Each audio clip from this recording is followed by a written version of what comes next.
This morning, I exhort you to have a generous measure with all people.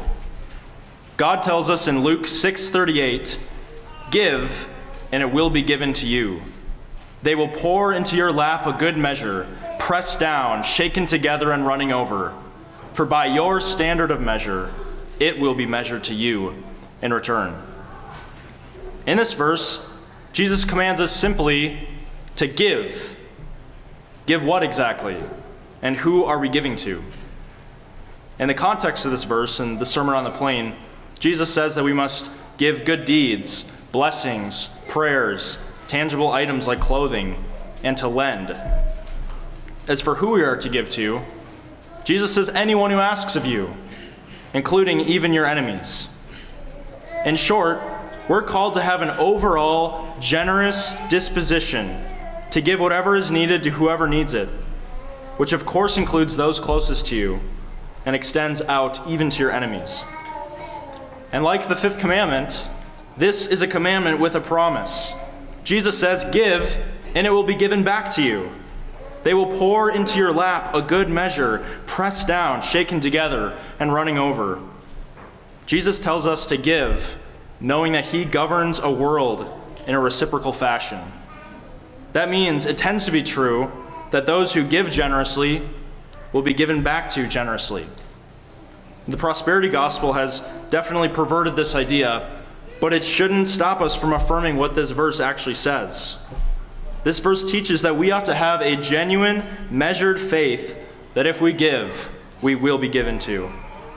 Therefore, we should give with the greatest measure we can manage, because Jesus goes on to explain, "For by your standard of measure, it will be measured to you in return." We ought to give with a good measure, pressed down, shaken together, and running over. Like when you order fries at Five Guys. They don't just fill up the cup, they fill the whole bottom of the bag too. In our own way, this is what we must do for others. We must give others a surprisingly generous measure. What keeps us from doing this? Our flesh will tend to flip this on its head and tell you, "Give, and you will lack." Our flesh does not believe that God is sovereign and that he owns the world and all that it contains. Our flesh does not believe that we give and we will be given back to.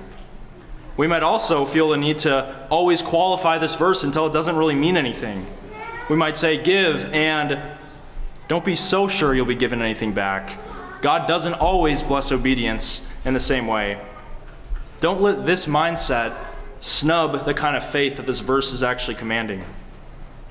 We give generously with a cheerful heart, trusting that God will provide for our needs, and not only that, but that God will actually reward your generosity both in heaven and on earth.